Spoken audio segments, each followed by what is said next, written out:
Mi hermana sonrió con suficiencia mientras terminábamos el postre y soltó el veneno. Sabes, Elena, quizás si tu hijo tuviera una familia de verdad, no sería una decepción andante.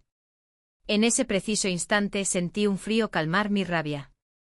Supe que los próximos 40 días servirían para desmantelar su vida hasta los cimientos, y no me arrepentiría de gastar ni un solo euro en ver su caída total. Todo comenzó hace 5 años, cuando mi esposo falleció en un accidente. Desde ese día mi familia perfecta se transformó en una manada de buitres que camuflaban su crueldad como preocupación sincera. Mi hermana, Beatriz, siempre fue la hija dorada. Lo tenía todo, un esposo adinerado llamado Ricardo, una mansión de estilo colonial en la exclusiva urbanización de Los Olivos, 2 hijos que eran el estándar de oro de la educación según nuestra madre, y un flujo interminable de fotos en Instagram sobre su vida de cuento de hadas.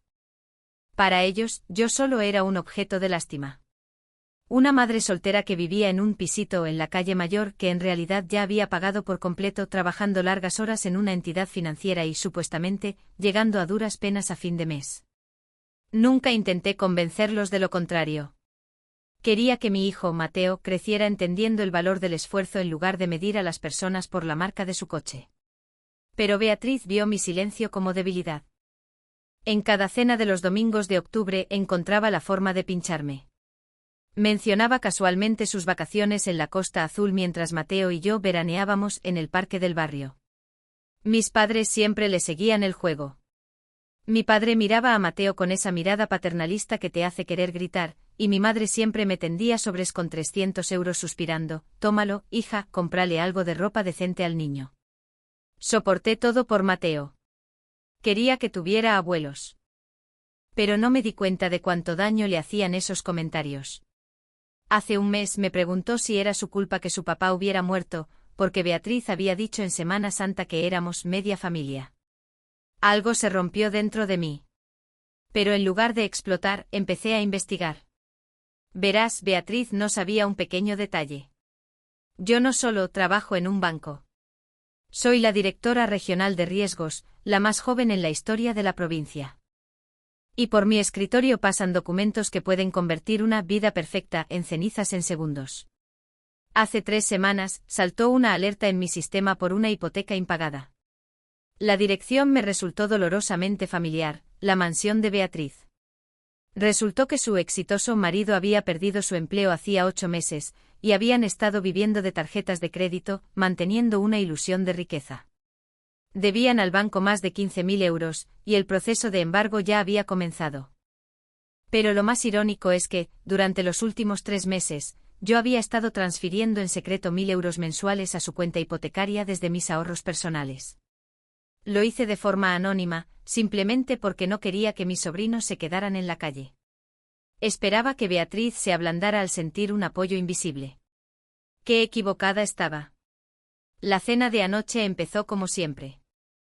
El olor a asado, vino caro, que ahora sabía que pagaban con crédito agotado, y las mentiras de Beatriz. Hablaba de las nuevas clases de equitación de sus hijos, y luego miró a Mateo. «Está tan retraído, Elena», dijo ella, bebiendo su vino.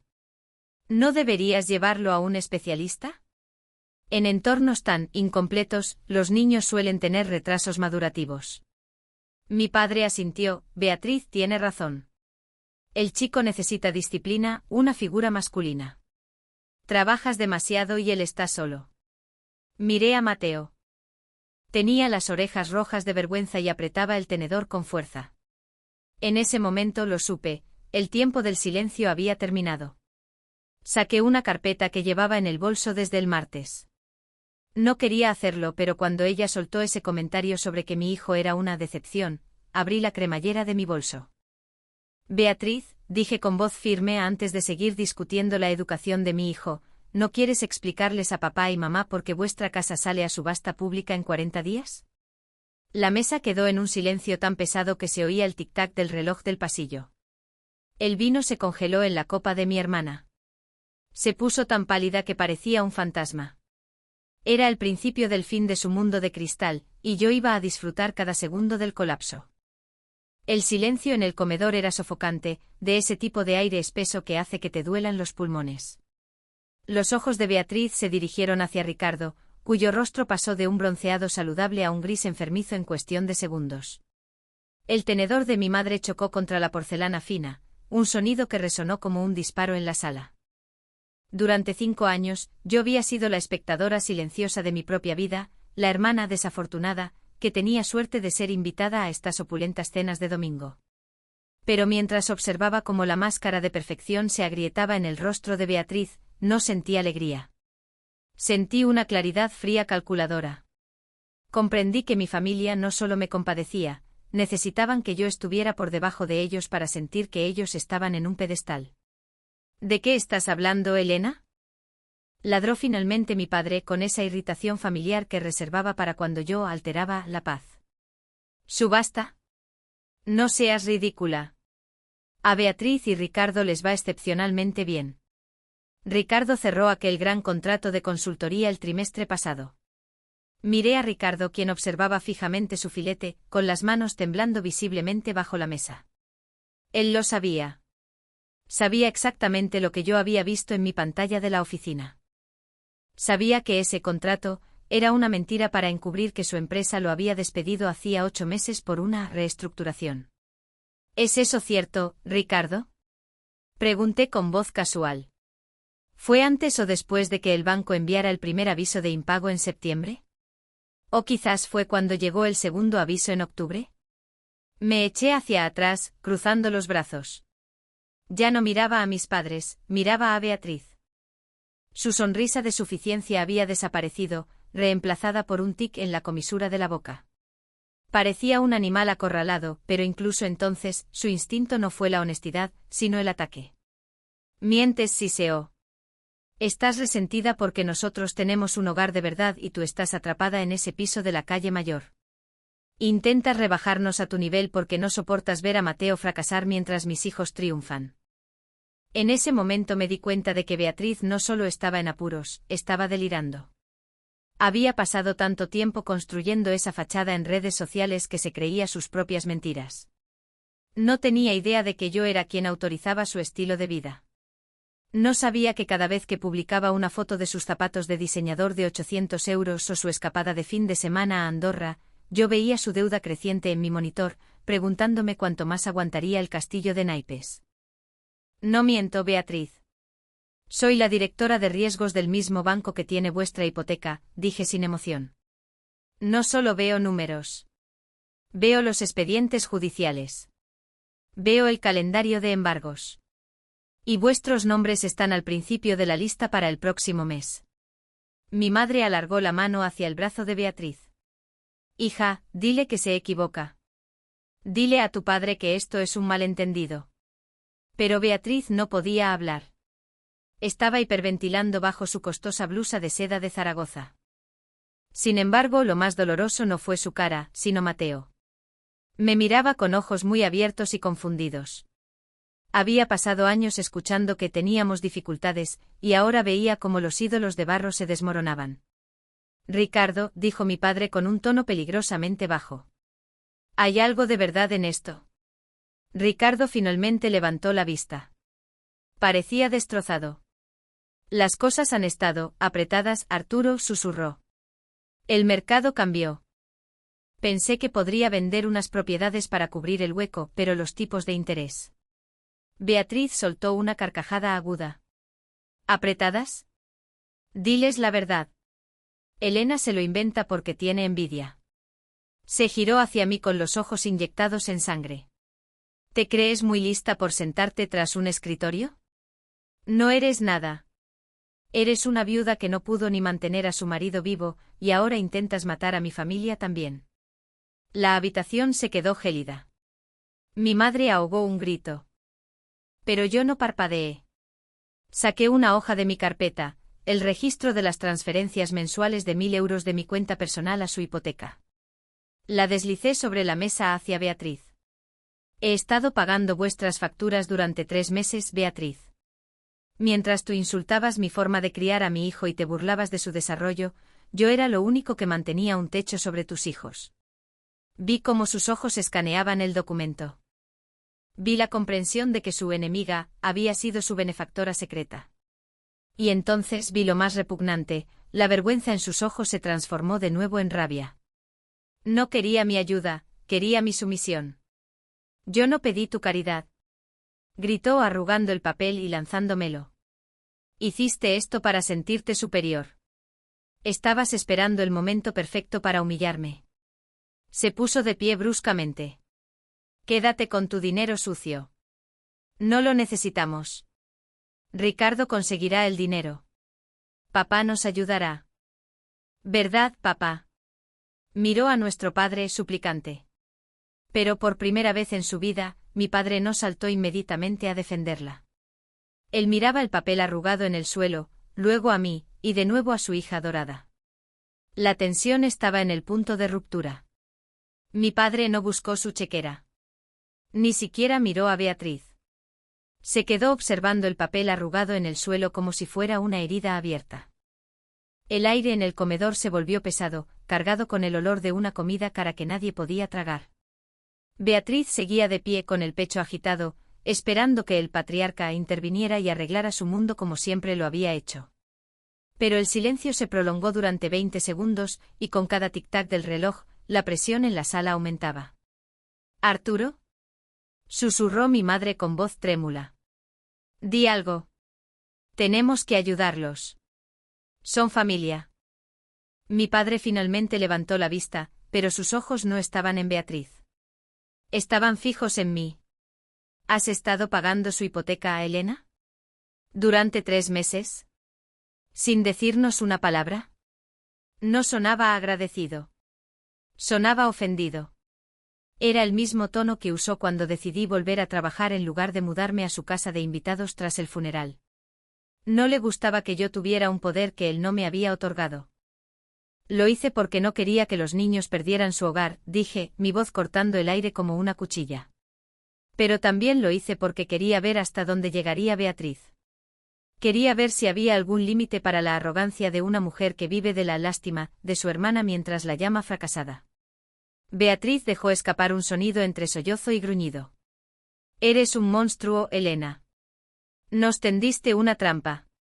Has estado jugando a un juego enfermizo mientras nosotros sufríamos. Se abalanzó sobre la mesa, agarró su copa de vino y la golpeó tan fuerte que el tallo se rompió. El vino tinto salpicó el mantel blanco como una mancha de sangre. ¿Te crees mejor que yo? Eres una contable de pacotilla. Una don nadie. Has estado espiando nuestras finanzas esperando el momento de atacar. Ricardo finalmente encontró su voz, aunque débil y quebrada. Elena, por favor, fue solo un bache temporal. Tenía un plan. Iba a devolverlo todo en cuanto lanzara la nueva consultoría. ¿Qué consultoría, Ricardo? Pregunté inclinándome hacia adelante. ¿La que ni siquiera has registrado en Hacienda? ¿O la que usas como excusa para ir a reuniones, mientras te sientas en el parque a beber café todo el día? El rostro de Ricardo perdió el poco color que le quedaba. Miró a Beatriz, y la traición en los ojos de ella fue instantánea. Ella no sabía que él no tenía nada. Pensaba que estaba luchando. Ahora, la mentira se deshacía frente a todos. Me dijiste que estabas asesorando al grupo Valdés. Le gritó ella. Dijiste que estábamos bien. Estaríamos bien si tu hermana no hubiera decidido jugar a ser Dios. Gritó Ricardo volcando su rabia hacia el objetivo más fácil, yo. Se puso de pie señalándome con el dedo. No tenías derecho a mirar nuestros archivos. Es una violación de la privacidad. Podría hacer que te despidan. No pestañeé. Inténtalo, Ricardo. Pero antes recuerda que yo soy quien marcó vuestra cuenta para revisión interna, en lugar de ejecución inmediata hace 3 meses. Soy la única razón por la que la Guardia Civil no os notificó el embargo frente a vuestros vecinos en noviembre. No jugaba a ser Dios. Era vuestro ángel de la guarda, y me acabáis de escupir en la cara. El conflicto era ahora un incendio a 3 bandas. Mi madre empezó a llorar, un sonido agudo y molesto. Basta. Pensad en los niños. Señaló a mis sobrinos, que miraban sus tablets con ojos aterrorizados, y luego a Mateo. Mateo. Miré a mi hijo. No lloraba. Observaba todo con una expresión fría y analítica que era un espejo de la mía. Veía a la familia perfecta tal cual era, un conjunto de egos frágiles sostenidos por deudas y engaños. Y entonces la tensión llegó a su cenit. Beatriz volvió su rabia hacia la única persona que no podía defenderse. Señaló a Mateo con su dedo tembloroso y manchado de vino. Esto es culpa tuya. Si Elena no estuviera tan obsesionada con demostrar que es una madre independiente fuerte para ti, no nos habría hecho esto. Tú eres la razón de que ella sea tan amargada. No eres más que una carga, Mateo. ¿Me oyes? Una carga que destruyó su vida y ahora destruye la nuestra. La sala quedó en un silencio de muerte. A mi padre se le desencajó la mandíbula. Sentí un calor subir por mi pecho, una rabia protectora, pura y blanca. No grité. Me levanté lentamente. Beatriz, dije con un susurro que llenó cada rincón. Tienes exactamente 10 segundos para pedirle perdón a mi hijo antes de que me asegure de que el banco mueva la fecha de vuestro desahucio de 40 días a 14. El rostro de Beatriz se torció en una máscara de odio. Sabía que estaba acorralada, pero su orgullo era una enfermedad terminal. Miró a Mateo, luego a mí, y sonrió. Una sonrisa enferma. ¿O qué? ¿Detendrás las transferencias? Ya nos dijiste que eres la heroína. Los héroes no echan a familias a la calle, Elena. No tienes valor. Nos necesitas para sentirte una mártir. No esperé 10 segundos. Saqué mi teléfono, abrí la aplicación bancaria y la levanté para que todos la vieran. Esta es la última transferencia que hice el viernes, dije con el pulgar sobre el botón de revertir operación, una función para transferencias internas pendientes. Es el importe total de vuestra cuota de diciembre. Si pulso esto, estaréis oficialmente en mora de 90 días. El departamento jurídico recibirá la notificación al instante. No habrá más retrasos. Elena, no lo hagas, advirtió mi padre acercándose. Esto ha ido demasiado lejos. Baja el teléfono. Pero di un paso atrás, con los ojos fijos en mi hermana. Pide perdón. A mí. Hijo. Ahora. Beatriz se inclinó sobre la mesa, su cara a centímetros de la mía, oliendo a vino y desesperación. Oblígame, siseó. Pulsé el botón. La pantalla brilló, operación revertida con éxito. Listo, dije, y la tensión finalmente se rompió en una realidad fría y dura. Ahora ya no tenéis 40 días. Tenéis hasta el final de la semana antes de que los avisos legales se peguen en vuestra puerta principal para que todos vuestros perfectos amigos los vean. ¿Y Ricardo? Ni te molestes en llamar a mi oficina. Me he apartado de vuestro expediente por conflicto de intereses. Ahora estáis en manos del equipo de recuperación corporativa. Y ellos no os conocen. Solo les importan los 15.000 euros que no tenéis. La mirada de Beatriz ya no era de ira. Era de terror puro. La realidad finalmente había perforado su delirio. Me había empujado demasiado lejos, y acababa de darse cuenta de que la hermana a la que había despreciado durante 5 años era la única persona que la separaba de la ruina total. Y yo ya no estaba allí para sostenerla. El eco del aviso digital en mi móvil, confirmando la anulación del pago, cayó como la hoja de una guillotina en medio del comedor. Beatriz se quedó mirando la pantalla con la boca abierta, mientras la realidad lograba por fin atravesar su ego y golpear su sistema nervioso. Ricardo se desplomó en su silla, dejando escapar el aire de sus pulmones en un suspiro ronco y prolongado.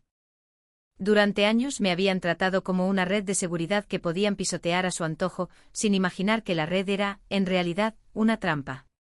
Tú, no puedes hacer eso, balbuceó mi madre, con las manos suspendidas sobre el mantel manchado de vino. Elena, es tu hermana. Son tus sobrinos. ¿A dónde irán? Te comportas como una desconocida, no como un miembro de esta familia. Me giré hacia ella y por primera vez, no vi a la madre cuya aprobación tanto anhelaba, vi a una mujer que había canjeado la dignidad de mi hijo por una cena tranquila. Irán a donde va la gente que gasta dinero que no tiene e insulta a la única persona que los ayuda, sentencié.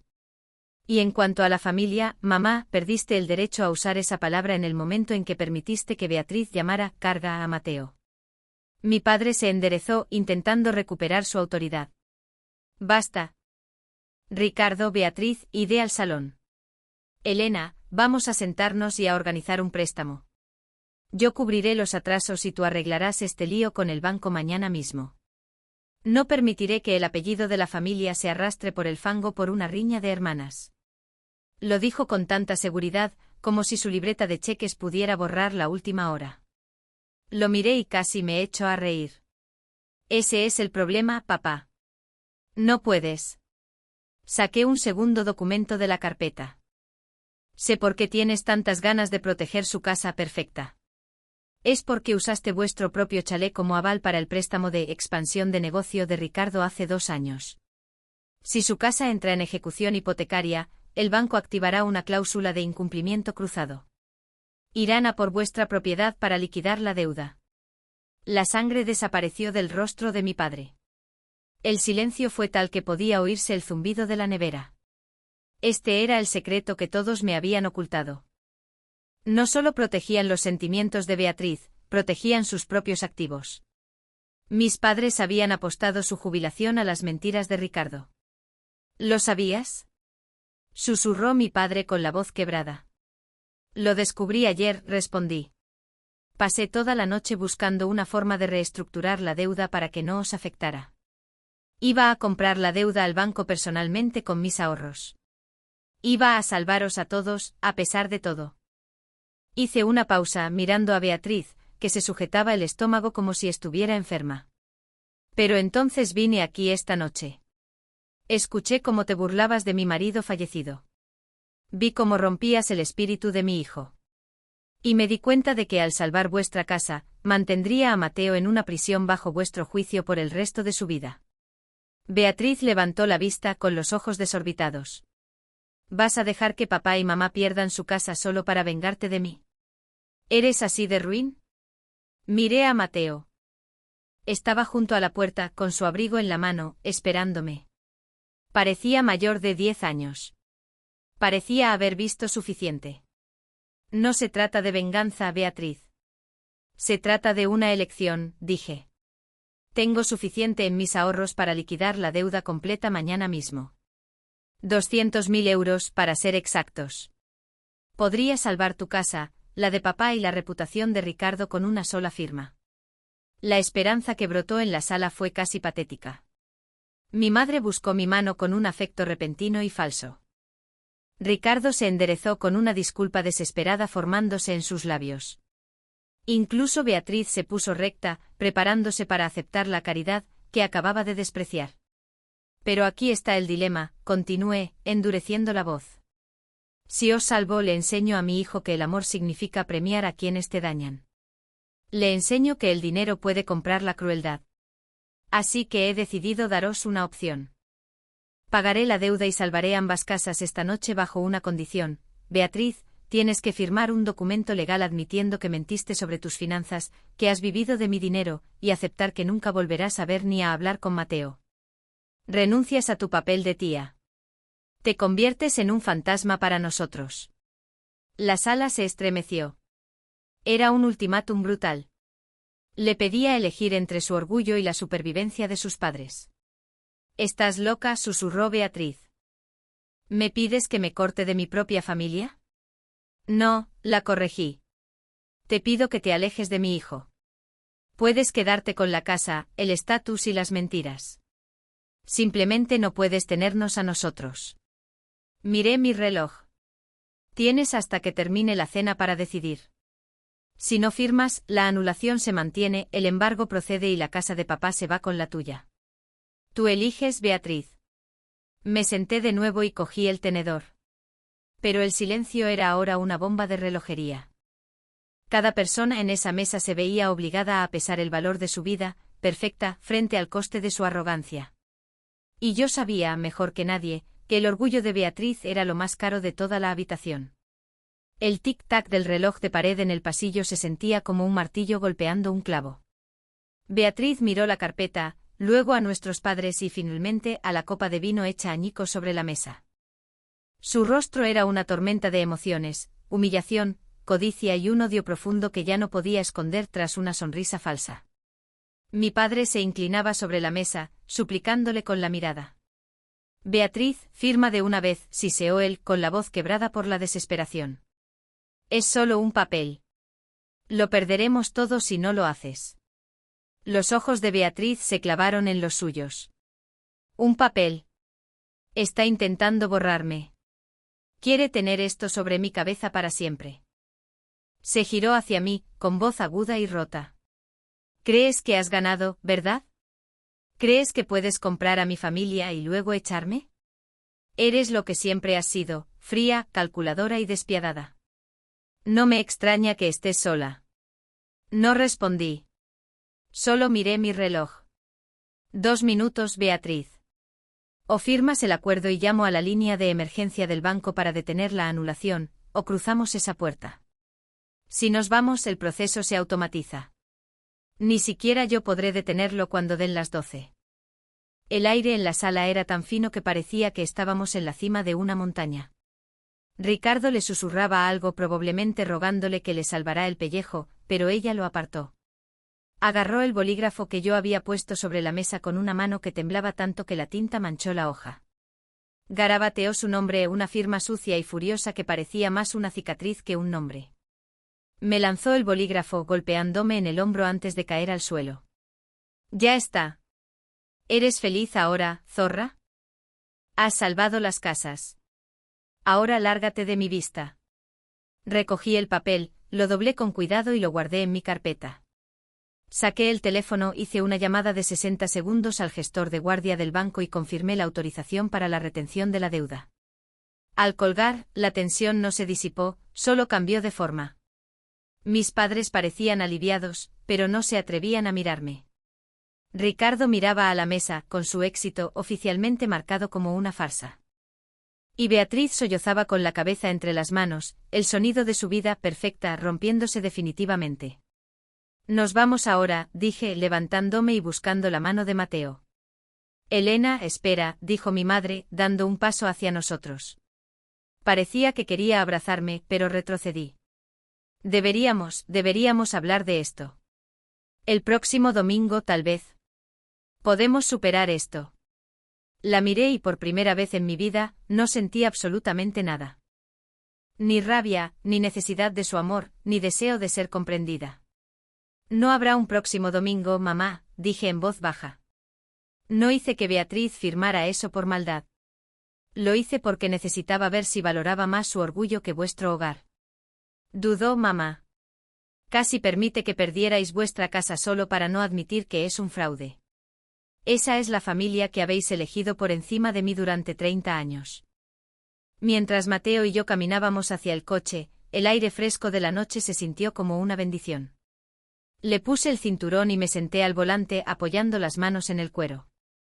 Mi teléfono ya estaba ardiendo con mensajes, disculpas de Ricardo, insultos furiosos de Beatriz y mensajes de culpa de mi padre. Apagué el aparato y lo tiré a la guantera. ¿Mamá? Preguntó Mateo mientras salíamos de la urbanización, dejando atrás las ventanas iluminadas de la mansión de los Olivos. Sí, cariño. ¿Van a estar bien? Lo pensé un momento. Había salvado sus casas, pero había destruido sus ilusiones. Beatriz pasaría el resto de su vida sabiendo que fue comprada y pagada por la hermana que despreciaba. Mis padres vivirían en una casa que sería un recordatorio constante de que no protegieron a su propia hija. Ricardo tendría que enfrentarse al hombre del espejo que no pudo mantener a sus hijos. Tendrán un techo sobre sus cabezas, Mateo, le dije, pero no estarán bien. No en mucho tiempo. Hay cosas que no se arreglan con una transferencia bancaria. Me alegra que volvamos a casa, dijo él, apoyando la cabeza en la ventanilla. Nuestro piso es mejor. Es más tranquilo. Sonreí, y una sola lágrima escapó finalmente por mi mejilla. Tenía razón. Volvíamos a nuestro pequeño y deprimente piso, lleno de honestidad, trabajo duro y un amor que no tenía precio. Me di cuenta de que los 40 días que pensé que usaría para destruir a mi hermana, en realidad sirvieron para liberarme a mí misma. Había pasado años intentando demostrar que era suficiente para ellos, solo para darme cuenta de que yo era demasiado para lo que ellos podían manejar. Al entrar en la ciudad con las luces del horizonte reflejándose en el parabrisas, sentí una paz profunda. La carpeta en el asiento trasero estaba llena de secretos y amenazas legales, pero en mi corazón, el libro de cuentas estaba finalmente equilibrado. A veces, la única forma de ganar el juego es dejar de jugar. Ya no necesitaba su mesa. Tenía la mía propia. Y en mi mesa todo el mundo era bienvenido, siempre que dejaran sus máscaras en la puerta.